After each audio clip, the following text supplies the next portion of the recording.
अब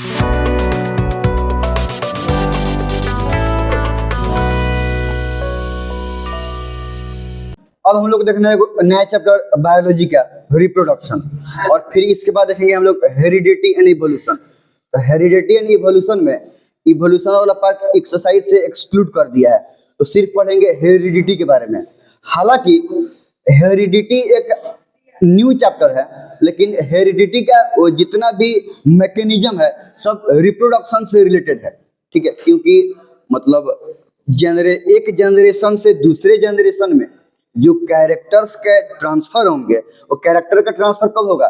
जब रिप्रोडक्शन होगा, सेक्सुअल या फिर एसेक्सुअल, तब एक जनरेशन के बाद नेक्स्ट जनरेशन आएगा और इसका कैरेक्टर नेक्स्ट जनरेशन में ट्रांसपोर्ट होगा, मतलब ट्रांसफर होगा।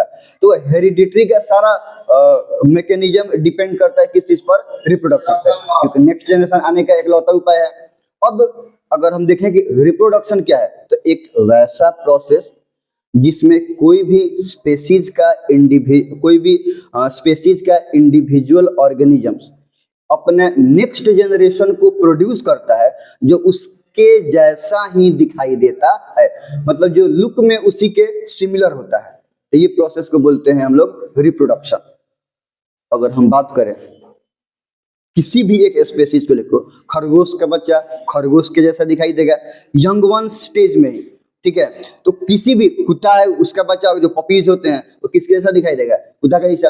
अब कुत्ता का बच्चा जो पपी जो मोर के जैसा नहीं नाचने लगेगा वो दिखाई देगा किसके जैसा? कुत्ता का जैसा। गाय का जो बछड़ा होता है, जो काप्स होते हैं, वो किसके जैसा दिखाई देगा? गाय के जैसा नहीं। आदमी के जैसा ना। ये अलग बात है कि लड़का सब बढ़ कर कुकुर हो जाता है सब लड़का में ठीक रहता है सब। अब बात समझे हमसे। तो हम क्या देखें कि अगर किसी भी स्पेसीज के यंग वंस इंडिविजुअल के बारे में बात करें जो रिप्रोडक्शन से प्रोड्यूस हुए हैं, वो सब इंडिविजुअल्स अपने पेरेंट के सिमिलर ही दिखाई देते हैं। ये है हमारा रिप्रोडक्शन। देखो, जब भी रिप्रोडक्शन होगा ज्यादा या कम वेरिएशन होता है। रिप्रोडक्शन का सबसे बेस्ट एजेंडा है वेरिएशन, इंपॉर्टेंट भी है, चाहे वो सेक्सुअल रिप्रोडक्शन हो या असेक्सुअल रिप्रोडक्शन हो, दोनों में वेरिएशन होगा। हाँ, अलग मतलब मेन बात यह है कि एसेक्सुअल रिप्रोडक्शन में एकदम लिस्ट बहुत कम डिफरेंसेज होता है, उसको आदमी इग्नोर कर सकता है, लेकिन डिफरेंसेज गौर करने लायक होता है सेक्सुअल रिप्रोडक्शन में। तो वेरिएशन देखो, पहले ये समझो कि वेरिएशन क्या है। अगर कोई किसी भी स्पेसीज के एक इंडिविजुअल को किसी दूसरे इंडिविजुअल से तुलना करे, दोनों के कैरेक्टर्स में जो भी उसके फिजिकल प्रॉपर्टी है, उसके प्रॉपर्टीज में कुछ ना कुछ डिफरेंसेस होते हैं, और वही डिफरेंसेस को बोलते हैं हम लोग वेरिएशन। और कोई भी दो लड़कियों को तुलना करे तो आदमी दोनों एग्जैक्ट कॉपी होगा क्या? कुछ ना कुछ तो तरीका से एक दूसरे से क्या होगा कि अलग होगा, ताकि बाद में हम क्या करते हैं कि आइडेंटिफाई करते हैं कि ये वाला अलग है, ये वाला अलग है। कुछ तो अंतर होता है, मतलब वो चेहरा के बनावट में या बॉडी कॉन्फ़िगरेशन में, जो भी हो, समझ में आ रहा है। तो दो इंडिविजुअल सेम या डिफरेंट स्पेसीज के बीच में उसके प्रॉपर्टीज में, उसके फीचर्स में जो डिफरेंसेज होते हैं, उस डिफरेंसेज को बोलते हैं वेरिएशन। और ये देखो कि वेरिएशन होता क्यों है। तो सबसे पहले क्या बात कि डीएनए रेप्लिकेशन में कोई फॉल्ट होगा। रिप्रोडक्शन का मतलब डीएनए रेप्लिकेशन, जो कि एक पेरेंट से उसके नेक्स्ट जनरेशन में जा रहा है। तो सबसे पहले की बात क्या कि डीएनए रेप्लिकेशन में कोई फॉल्ट होगा। दूसरा बात ये ध्यान से कि जब मियोसिस होता है, अपने गेमेट का फॉर्मेशन होता है, तो वहां पे एक प्रोसेस आता है क्रॉसिंग ओवर, क्रोमोसोम का क्रॉसिंग ओवर होता है। सेल डिवीजन में हम लोग पढ़ते हैं लोग। तो क्रॉसिंग ओवर में कोई ना कोई अगर प्रॉब्लम आ जाता है, कोई एब्रिविएशन आ जाता है, जिसके चलते क्या चांस होता है कि थोड़ा कुछ नया चेंजेस हो जाए, उसके चलते भी वेरिएशन हो जाता है। क्रॉसिंग ओवर के बाद जब सेपरेशन ऑफ क्रोमोसोम होता है, उस सेपरेशन के समय भी कुछ फॉल्ट होने का चांस रहता है। समझ में आ रहा ना? वहां पर भी वेरिएशन का चांस है। अच्छा, जब फर्टिलाइजेशन होगा तो मेल और फीमेल गेमेट का फ्यूजन होगा, तो वो फ्यूजन के समय भी जब क्रोमोसोम पेयरिंग करता है, उस समय भी क्या होता है कि कुछ ना कुछ फॉल्ट होने का चांस रहता है। तो ये सब थोड़ा ही सही जो इरर हो रहा है, ये इरर के चलते ही क्या होता है कि एक इंडिविजुअल किसी दूसरे इंडिविजुअल से डिफरेंट होता है। अगर हम एक ही सेम पैरेट एक पेरेंट का दो या दो से ज्यादा बच्चे हों, सबके सब दिखने में सेम तो होंगे नहीं, सेम होंगे क्या, क्योंकि जेनेटिकली सबका पेरेंट सेम है, तो इधर से जैसा क्रोमोसोम आएगा इधर से भी क्रोमोसोम वैसे ही जाएगा, तो जेनेटिकली तो लगभग लगभग सेम है, लेकिन फिर भी देखने में डिफरेंट होते हैं कि नहीं होते हैं, क्योंकि फर्स्ट वाला के टाइम में जो डिफरेंस होता है, मतलब जो प्रॉब्लम होता है, जो इरर होता है, दूसरा वाला के टाइम भी इरर होता है लेकिन कुछ दूसरे टाइप का, इसलिए कि दूसरे के जैसा कुछ अलग टाइप का बन जाता है, और वो मतलब देखने में तो समझ में आता है, वाइब्स आता है कि इसका ये पेरेंट्स है, चाहिए ये फैमिली से बिलोंग करता है, नहीं, लेकिन क्या होता है कि फिर भी कुछ ना कुछ दोनों में डिफरेंस होता है, जिस आदमी समझ में आता है ये बड़का है और ये छोटका है, ऐसा होता है कि नहीं होता है। तो ये हम लोग देखें लो कि वेरिएशन क्यों होता है। अब दूसरा, वेरिएशन होने से फायदा है, मोस्टली तो फायदा है। सबसे पहले का फायदा, यूनिक आइडेंटिटी।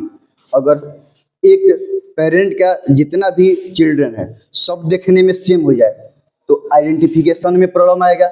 इस तरह से most of the group of individuals किसी एक पॉपुलेशन का, कम्युनिटी का ज्यादा या कम सिमिलर दिखाई देगा, तो आइडेंटिफिकेशन में प्रॉब्लम होगा। तो सबसे इंपॉर्टेंट बात कि वेरिएशन के चलते पर्सनल आइडेंटिटी बनता है, तो एक यूनिक आइडेंटिटी मिलता है, तो वो किसके चलते मिलता है, वेरिएशन के चलते। दूसरी बात ये कि एक प्री अडेप्टेशन हो जाता है। होता ये है, देखो वेरिएशन का मतलब अगर जो अगला इंडिविजुअल होगा कुछ ना कुछ तो उसके में चेंजेस होगा पिछलिका से, कुछ तो उसके में न्यू फीचर्स आएगा प्रॉब्लम के चलते, इरर के चलते। तो ध्यान से, अगर कुछ ऐसा हुआ कि एक बार कुछ नया फीचर्स आ गया, वो नया फीचर्स होने से पहले का जितना भी पॉपुलेशन है वो सब का जो फीचर्स है, मान लो कि इन्वायरमेंट के किसी फैक्टर से मैच कर रहा है, अब इन्वायरमेंट का फैक्टर्स एक बैग बदल गया, एक बैग बदल जाने के बाद वो सब पॉपुलेशन जिसका फैक्टर जिसका फीचर्स उस इन्वायरमेंट के फैक्टर से मैच करता है वो सब का सब इफेक्टेड होगा, मे भी सब मर जाए, लेकिन जो जो कम ही सही, मोर और लेस जिसके में कुछ नया फीचर्स आ गया है वो तो बच जाएगा। इस तरह से चांस है कि वो मतलब इन्वायरमेंट में बदलाव के बावजूद वो जिंदा रह जाए और फिर आगे जाके फिर उस पॉपुलेशन ग्रोथ कर दे। तो इस तरह से पूरे के पूरे कम्युनिटी इरेडिकेट होने से बच जाएगा। अच्छा, हम एक बात बोलते हैं, मान लो कि हम सब जितना भी पॉपुलेशन है ह्यूमन का, वो सब में कुछ एक क्राइटेरिया है कि कुछ एक सर्टेन टेम्परेचर तक सहन कर सकता है, उससे ज्यादा टेम्परेचर होगा तो बॉडी के मेटाबॉलिक रेट में प्रॉब्लम होगा, उससे जल्दी आदमी मर जाएगा। हम एक एग्जांपल्स लेके बताते हैं। मान लो कि कुछ अब इतना में, मतलब इतना मान लो कि अरबों खरबों लोग है, अब उतना में 1 लाख लोग है जिसके में कुछ फीचर्स ऐसा हो गया कि वो कुछ हाई, उससे कुछ ज्यादा टेम्परेचर तक को बर्दाश्त कर सकता है, कुछ उससे थोड़ा स्लाइटली ज्यादा टेम्परेचर का बॉडी उसका रेसिस्टेंट है। अब अगर गलती से टेम्परेचर में बदलाव हुआ और टेम्परेचर बढ़ गया, तो टेम्परेचर बढ़ने के बावजूद क्या होगा, जितना भी नॉर्मल फीचर वाला पॉपुलेशन है सब मर जाएगा, सब अफेक्टेड होगा। लेकिन वो उतना खरबों लोग में अगर 1 लाख लोग में भी वो कुछ एक्स्ट्रा फीचर्स है, वो लोग तो सहन कर लेगा उसका बॉडी, और क्या होगा कि बच जाएगा। इस तरह से क्या हुआ, इन्वायरमेंट के चेंजेस से वो जिसमें वेरिएशन के चलते नया फीचर्स आया है वो क्या हुआ कि इरेडिकेट होने से बच गया, उसका बॉडी पे कम इफेक्टेड होगा। इस तरह से वो क्या हुआ कि कंप्लीटली मरने से बच जाएगा, कुछ तो कम्युनिटी बच जा रहा है। तो ये प्री एडेप्टेशन सेट कर देता है वेरिएशन। दूसरा, वेरिएशन ही सोल मेन कॉज है इवोल्यूशन का। माने लोग नहीं बोलता कि मतलब आदमी बहुत पहले कुछ जबड़ा बाहर था, माथा पीछे था, मतलब ऐसा कुछ अजीब दिखता था ना, उसका मतलब हैबिचुअल बिहेवियर, बॉडी में बहुत सारा फीचर्स जो अभी हम लोग में था, इवन ब्रेन का बहुत सारा पार्ट वो पहले नहीं था, इंटेलिजेंस उतना नहीं था। धीरे धीरे रफ्ता रफ्ता आदमी क्या हुआ कि हजारों लाखों साल में आदमी इवॉल्व हुआ है, तब जाके अभी हम लोग मोस्ट एडवांस्ड मॉडर्न मैन बने हुए हैं। नहीं, तो ऐसा नहीं है कि अभी ह्यूमन अभी जैसे हम लोग दिख रहे हैं, आज से कुछ हजारों लाखों साल पहले ऐसे ही दिखते थे। हम लोग की बॉडी मतलब अंदर से लेकर बाहर तक बहुत सारे हम लोगों में डिफरेंसेस था, समझ में। अभी जितना आदमी स्किल्ड है, अभी हम लोग का मेमोरी जितना, मतलब ब्रेन जितना एडवांस्ड है, पहले उतना एडवांस नहीं था। तो जो इवोल्यूशन हो रहा है वो इवोल्यूशन किसके चलते हो रहा है, वेरिएशन के चलते। तो वेरिएशन से हम लोग को एक चांस है कि आदमी इवॉल्व करेगा, और हर एक अगला इंडिविजुअल कुछ पिछला से गारंटी है कि थोड़ा ही सही अपडेटेड जरूर होता है। तो ये मतलब अगर हम रिप्रोडक्शन पढ़ रहे हैं, आगे इवोल्यूशन पढ़ेंगे, इवोल्यूशन में सबसे मेन बात यही है, सबसे मेन बात यही है कि जो इवोल्यूशन होता है वो इवोल्यूशन का सोल मेन कॉज वेरिएशन ही होता है, ठीक है। और हर एक अगला जनरेशन, मतलब अगर कोई पेरेंट है तो वो पेरेंट का जो नेक्स्ट जनरेशन है वो थोड़ा ही सही अपने पिछला जनरेशन से अपडेटेड जरूर रहता है। Each next generation is slightly updated from its previous generation. पहले का जनरेशन जरूर अपडेटेड रहता है। इसलिए कोई एक ही इंडिविजुअल का अगर हम 100 जनरेशन आगे वाला कोई, मतलब उसके जनरेशन के सबसे लास्ट वाला इंडिविजुअल को देखें और 100 पीछे वाला को देखें तो दोनों में डिफरेंसेस हमको महसूस होगा। तो हर एक अगला जनरेशन पिछला जनरेशन से अपडेटेड जरूर रहता है। और ये सब होता है कब? जब रिप्रोडक्शन होता है तब। तो रिप्रोडक्शन से फायदा ये है कि किसी भी स्पेसीज के इंडिविजुअल कंप्लीटली एक्सटिंक्ट होने से बच सकते हैं, बचते हैं। अगर मान लो कि रिप्रोडक्शन हो ही ना तो अभी दुनिया में मान लो कि कुत्ता ही सही, डॉग्स, उनका जितना पॉपुलेशन है उतना ही पॉपुलेशन रह जाएगा, पॉपुलेशन बढ़ेगा नहीं। अब जो एडल्ट हैं, जो बड़ा है सब, वो बुढ़ा के मर जाएगा सब, बच्चा वाला बड़ा हो जाएगा सब, फिर वो बुढ़ा के मर जाएगा सब। अब क्या उसको, बच्चा तो बड़ा हो गया, अब क्या उस बच्चा को रिप्लेस करने के लिए कुछ नहीं है? तो फिर अब एक दिन ऐसा आएगा कि सारा का सारा डॉग्स का पॉपुलेशन क्या होगा कि खत्म हो जाएगा, कंप्लीटली इन्वायरमेंट से एक्सटिंक्ट कर जाएंगे।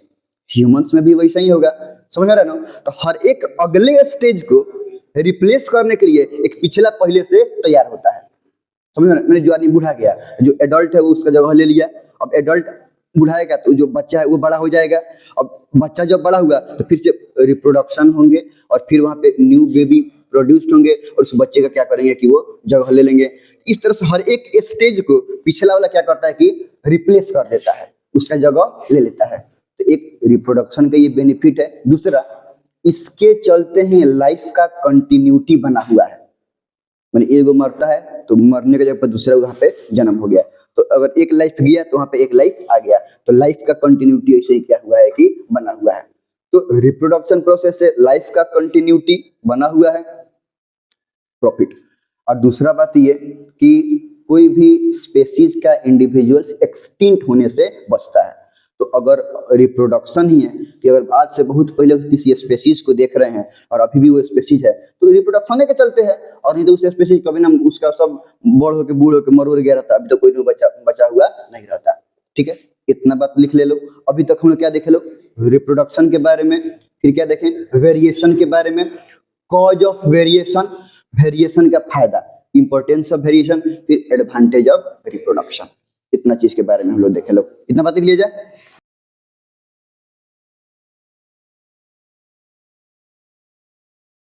हम लोग देख रहे हैं रिप्रोडक्शन इन ऑर्गेनिजम्स, ठीक है। अब सिंपल समझा दिए, लाइन बाय लाइन देख लेते हैं। Reproduction is process of producing new individual organisms within same species which look similar to them. मतलब जो ऑर्गेनिज्म रिप्रोडक्शन करके न्यू इंडिविजुअल को प्रोड्यूस कर रहा है, वो न्यू इंडिविजुअल्स अपने पेरेंट्स जो रिप्रोडक्शन करके उसको फॉर्म किया उससे ऐसा दिखाई देता है। तो रिप्रोडक्शन वैसा प्रोसेस है जो बिटवीन सेम स्पेसीज होगा और न्यू यंग वंस प्रोड्यूस होंगे और वो यंग वंस अपने पेरेंट के द्वारा पेरेंट के जैसा सिमिलर, नॉट कॉन्ग्रुएंट, सिमिलर दिखाई देंगे। ठीक है। During the process of reproduction more और less variation occur between the individuals. Reproduction होगा तो कम या ज्यादा इंडिविजुअल्स में डिफरेंसेस होते हैं, और आगे देखेंगे उन्हीं डिफरेंसेस को बोलते हैं वेरिएशन। वेरिएशन होता है रिप्रोडक्शन होगा तो, ठीक है। वेरिएशन क्या है? Variation is the differences in property या features from one individuals to another of same या डिफरेंट स्पेसीज या ग्रुप ऑफ रिलेटेड कम्युनिटीज। मान लो कि अगर हम लोग यहाँ पे क्लास में जितना आदमी भी बैठा हुआ है वो सब में कुछ ना कुछ डिफरेंसेज है कि नहीं है, तब ना हम सब एक दूसरे से कुछ अलग दिखाई दे रहे हैं। ये हुआ बिटवीन सेम स्पेसीज, हम सब सेम स्पेसीज से हैं ह्यूमन। अगर दूसरे स्पेसीज से भी देखा जाए तो डिफरेंसेज होगा कि नहीं होगा? और ज्यादा डिफरेंसेज होगा। और भी कुछ अलग डिफरेंट स्पेसीज से देखा जाए ना, जो सेम जेनरा का नहीं है, तो उसमें और ज्यादा डिफरेंसेज होगा। तो जितने ज्यादा रिलेटेड स्पेसीज रहेगा डिफरेंसेज उतना ही कम रहेगा। तो अगर हम तो सेम ही, हम लोग सब सेम स्पेसीज के हैं, फिर भी हम लोगों में डिफरेंसेज है कि नहीं है? तब ना अपना अपना अलग अलग आइडेंटिटी है, देखने में आदमी क्या है कि अलग अलग है। तो वही डिफरेंसेज क्या है? तो इंडिविजुअल्स के बीच में प्रॉपर्टी या फीचर्स का जो डिफरेंस रहता है, उस डिफरेंस को बोलते हैं हम लोग वेरिएशन। ठीक है, अब वेरिएशन का फायदा क्या है, इंपॉर्टेंस क्या है कि देखें कि वेरिएशन होता कैसा है, कैसे है। तो importance of variation, it gives unique identity to every individuals. सब इंडिविजुअल्स को यूनिक आइडेंटिटी देगा, तो सब आदमी देखने में एक ऐसा दिखाई देगा कि उसके जैसे पूरे विश्व में कोई दूसरा दिखाई नहीं देगा। कितना ज्यादा यूनिक आइडेंटिटी हुआ ना। सिर्फ अगर इंडिया की बात की जाए तो 140 करोड़ से ऊपर जनसंख्या है, और फिर भी पूरा वर्ल्ड में तो सोच लो, नहीं 150 से ऊपर कंट्री है, और सिर्फ हम ये एक कंट्री के बारे में बात करें। हालांकि ये अलग बात है कि नंबर ऑफ पॉपुलेशन में हम लोग 1 नंबर पे हैं ना, चाइना आ गया है 2 नंबर पे। तो पूरे वर्ल्ड के पॉपुलेशन में भी अगर हम टैली करें तो क्या हम हमारे जैसा एग्जैक्ट हूबहू कोई दूसरा मिलेगा क्या? खरबों लोग होगा, लेकिन कोई मिलने वाला नहीं है। यूनिक आइडेंटिटी हुआ कि नहीं हुआ, बहुत बड़ी बात हुआ ना। भगवान का कलाकृति है, इतना आदमी को बनाए, कोई भी एक आदमी को दूसरे आदमी के जैसा नहीं बनाए, ना ही आगे जितने भी अरबों खरबों लोग बनने वाले हैं कोई भी वैसा नहीं बनेगा जैसे पिछला आज से सैकड़ों साल पहले भी एको को बन गया है, उसके जैसा आज से सैकड़ों हजारों लाखों साल बाद भी वैसा कोनो बनने वाला नहीं है। भगवान कलाकार है कि नहीं है, आर्टिस्ट है। चलो next, pre adaptive features. Due to variation new features get added that make the individual resistant from change that may occur। मतलब हो सकता है पॉसिबली, अगर मे बी फ्यूचर में अगर इन्वायरमेंट में कोई चेंजेज हो और अभी वाला इन्वायरमेंट के अकॉर्डिंग हम अडेप्ट कर गए हैं और कुछ बदल गया, तो बॉडी को भी तो वैसे बदलना पड़ेगा ताकि उस माहौल में अडेप्ट कर पाए। तो अगर बदल गया, बॉडी अडेप्ट नहीं कर पाए तो क्या होगा, मर जाएगा। लेकिन हमारा बॉडी में कुछ वेरिएशन के चलते फीचर्स ऐड हो गया, और वो ऐड के चलते हमको प्रोबेबली चांस मिल सकता है कि अगर इन्वायरमेंट बदला तो उस बदलाव को हमारा बॉडी रेसिस्ट कर लेगा और उसमें हमारे बॉडी पे इफेक्ट बहुत कम होगा और सर्वाइवल का चांस बढ़ जाएगा, मरने का चांस ना रहेगा। ठीक है, तो ये प्री अडेप्टिव फीचर्स रहता है। हाँ, एक और है वेरिएशन, मतलब बहुत सारा फीचर्स है जो बॉडी से एलिमिनेट भी होता है, रिमूव भी होता है। जैसे कि हम लोग में जो लास्ट मोलर आता है उसका कोई यूज नहीं है, समझो कि यूजलेस है। तो 4 गो लास्ट मोलर आता है, नहीं लोग बोलता है कि एडल्ट मतलब 25 साल के बाद आता है, तो उसका कोई वैसा यूज नहीं है, और यूज रहता तो उसके पहले तो यूज करने में आता है। तो अब देखा जा रहा है कि कुछ परसेंटेज ऑफ पॉपुलेशन में वो सब अब नहीं आ रहा है, क्योंकि नेचर उसको क्या कर रहा है कि एलिमिनेट कर रहा है। अच्छा, कैसे बोले कि ये पहले जबड़ा बाहर था, अब क्या हुआ कि धीरे धीरे पीछे, तो बहुत सारा बॉडी का जो फीचर्स जो पहले था और अब एलिमिनेट होते होते क्या हुआ कि अब खत्म हो गया है। तो नेचर भी देखता है कि अगर उसका यूज नहीं है तो उसको धीरे धीरे क्या करता है कि एलिमिनेट करता है। जैसे मान लो, जैसे हम बेस्ट एग्जांपल है, जैसे मान लो कि कोई भी एक इंडिविजुअल है, जैसे जिराफ ही है, अगर सोचो कि उसके में एक स्पेशल फीचर्स ऐड हो गया कि थोड़ा सा उसका गर्दन लंबा हो गया। अब मान लो कि नीचे का प्लांट का सब लिप्स अगर खत्म हो जाए, अगर जिराफ अभी भी छोटा गर्दन वाला रहे तो सब तो खाने बिना मर जाएगा सब, लेकिन जिसका गर्दन बड़ा है तो ऊपर का डहनी पत्ता होता क्या करेगा कि खा लेगा। तो बदलाव के साथ उस लंबा गर्दन वाले का सर्वाइवल के चांस बढ़ गया कि नहीं बढ़ गया, क्योंकि उसके पास अब फूड में कोई प्रॉब्लम नहीं होगा, क्योंकि गर्दन बड़का है तो ऊपर का लिप्स भी क्या कर सकता है कि वो खा सकता है। तो नया फीचर्स आने से उसको फायदा हुआ कि नहीं हुआ, तो इस तरह से होते रहता है। ठीक है, variation are the main reason for the evolution. Variation बहुत छोटा लेवल के बारे में बात करें, इवोल्यूशन का मतलब कुछ ज्यादा ही चेंज हो गया। हालांकि एक बैग कुछ भी चीज का इवोल्यूशन नहीं होता है, एक छोटा छोटा वेरिएशन मिलते हजारों लाखों साल में बहुत बड़का चेंजेस हो जाता है। हम कहते हैं कि आदमी ऐसे इवॉल्व होके वैसे बन गया। ठीक है, तो इवोल्यूशन का सोल मेन कॉज क्या है, वेरिएशन ही है, मतलब अलग अलग होना ही है। कॉज ऑफ वेरिएशन भाई होता क्यों है, फायदा तो हो गया, अब होता क्यों है, due to fault in replication of DNA. Reproduction होगा, डीएनए का रेप्लिकेशन होगा, ट्रांसफर होता है, कैरेक्टर उसी में मौजूद रहता है। तो अगर डीएनए के रेप्लिकेशन में कोई फॉल्ट हुआ तो वहां से प्रॉपर्टी में भी प्रॉब्लम नहीं बोलेंगे, प्रॉपर्टी भी चेंज हो जाएगा ना। Due to error in crossing over of meiosis में पढ़ते हैं कि मियोसिस में क्रोमोसोम का पेयरिंग होता है, क्रॉसिंग ओवर होता है, अलग अलग हटता है, ये सब चीज के बारे में नहीं पढ़ता है। तो जब क्रॉसिंग ओवर होता है क्रोमोसोम का, उस समय एरर हो गया तो प्रॉपर्टी वहां पर भी प्रॉब्लम हो जाएगा, मतलब कुछ नया प्रॉपर्टी ऐड या हट जाएगा, तो कुछ अलग हो जाएगा। बात यहाँ पे ये है। नेक्स्ट सेपरेशन ऑफ क्रॉसिंग, अब पेयरिंग तो हो गया, और जब सेपरेट होता है तो क्रोमोसोम के सेपरेशन के समय में भी क्या होता है कि एरर होने का चांस खूब रहता है, और ये एरर होने के चांस पे भी क्या होता है कि कुछ अलग चेंज होने का बहुत सारा प्रोबेबिलिटी रहता है। वहां से भी मतलब क्या होता है कि अलग हो सकता है, कुछ प्रॉपर्टी फीचर्स चेंज हो सकता है, अलग हो जाएगा ड्यू टू फॉल्ट या error during pairing of chromosome. E pairing of chromosome कब? मियोसिस शुरू वाला ना, ये कब? जब सेक्सुअल रिप्रोडक्शन के समय जब गेमेट फ्यूज होगा, एक गेमेट का जो हैप्लॉइड सेट है दूसरा का हैप्लॉइड के साथ पेयरिंग करेगा तब ना फुल सेट ऑफ क्रोमोसोम बनेगा। तो पेयरिंग के समय भी प्रॉब्लम हो सकता है, मतलब कुछ चेंजिंग होने का चांस रहता है, एरर होने का चांस रहता है। इसी के कारण एक ही पेरेंट का अगर ज्यादा इंडिविजुअल है तो उसमें से सबका सब मान लो कि एक ही जेंडर का है तो सब भी एक जैसा दिखाई नहीं देगा, क्योंकि सबके समय में एरर अलग अलग टाइप का होगा तो उसका फीचर्स भी अलग, मॉर्फोलॉजिकल कैरेक्टर भी अलग अलग होगा। इसलिए दिया कि कब? ड्यूरिंग फ्यूजन ऑफ गैमेट वाला पेयरिंग। ठीक है। एडवांटेज ऑफ रिप्रोडक्शन, एडवांटेज क्या है? It maintain the continuity of life on earth. Reproduction ही होगा तो एक दिन सब लिविंग ऑर्गेनिज्म, चाहे प्लांट हो चाहे एनिमल हो, मर जाएगा। कोई प्लांट है, फल लगा, सीड नीचे गिरा, फिर उस सीड से एक नया प्लांट निकला, बड़ा हुआ। अब प्लांट में सीड बने ही ना तो एक समय ऐसा होगा कि नहीं कि प्लांट खत्म हो जाएगा, क्योंकि फिर उस प्लांट को कोई दूसरा बेबी फॉर्म देने वाला दूसरा तो प्लांट कुछ प्रोड्यूस हो नहीं रहा है। समझ में आ रहा कि नहीं रहा है? तो अगर अर्थ पे लाइफ का कंटिन्यूटी मेंटेन रहता है तो किसके चलते होता है? रिप्रोडक्शन के चलते होता है। ठीक है। It replace the stage of life from their individuals in each species. बात समझो, हमको इसे बताएं कि मतलब जो बच्चा है वो एडल्ट हुआ, अब जो कोई न्यू यंग वंस प्रोड्यूस हुआ वो अब आ गया बच्चा के कैटेगरी में, एडल्ट वाला बूढ़ा हो जाएगा तो बच्चा वाला कहाँ पे चला जाएगा? एडल्ट के कैटेगरी में। फिर न्यू यंग वंस प्रोड्यूस हो गया तो वो आ गया बच्चा की कैटेगरी में। ऐसे ही हर एक लाइफ के स्टेज को एक पहले से रिप्लेस करने के लिए कि कोई एक हटा उस जगह को रिप्लेस, उस जगह को भर लिया, उस जगह को खाली नहीं छोड़ा। तो इस तरह से हर एक लाइफ का स्टेज क्या हो रहा है कि मेंटेन हो रहा है, नहीं लाइफ साइकिल चल रहा है हर एक स्पेसीज के, हर एक इंडिविजुअल्स के द्वारा ऐसा हो रहा है। It prevent the species from being extinct. Species को एक्सटिंक्ट होने से प्रिवेंट, रिप्रोडक्शन ना हो। और कोई स्पेसीज एक बैग रिप्रोडक्शन हड़ताल कर दे, रिप्रोडक्शन ना हो तो क्या होगा? उससे घाटा किसको होगा? एक दिन ऐसा आएगा कि उस स्पेसीज का सब इंडिविजुअल मर जाएगा, उसको रिप्लेस करने के लिए कोई तो छोटा रहेगा नहीं। समझ में नहीं रहा है? तो ऐसा होते रहता है जिससे कोई भी स्पेसीज एक्सटिंक्ट होने से बच जाता है।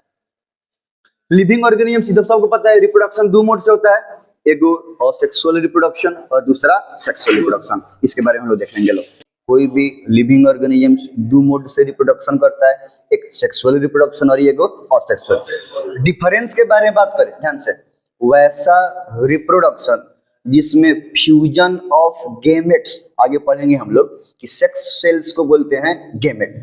जब मियोसिस सेल डिवीजन से गेमेट का फॉर्मेशन होता है, नहीं मेल प्रोड्यूस करेगा मेल गेमेट, फीमेल प्रोड्यूस करेंगे फीमेल गेमेट, तो गेमेट का फॉर्मेशन होता है सेक्सुअल रिप्रोडक्शन में, और सेक्सुअल रिप्रोडक्शन में गेमेट का फॉर्मेशन नहीं होगा।